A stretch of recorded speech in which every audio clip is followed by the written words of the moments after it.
Hello guys, welcome back to the channel. So today I'm going to tell you how to make FaceTime calls using email or phone number. If you want to make FaceTime calls, so let's see how can you do this. If you are unable to make FaceTime calls, you just have to make sure some settings.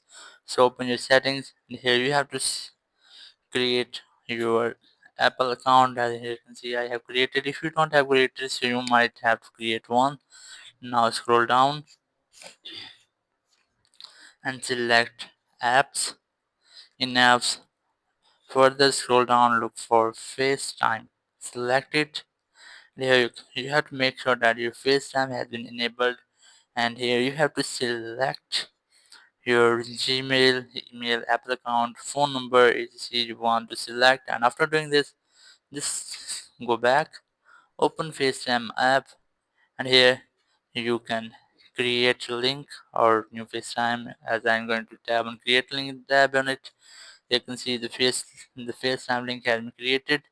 You have to enter name of your FaceTime as I've entered, tab on OK, and here you have to copy the link or you can directly share it with your friends. So that's how you can easily create FaceTime.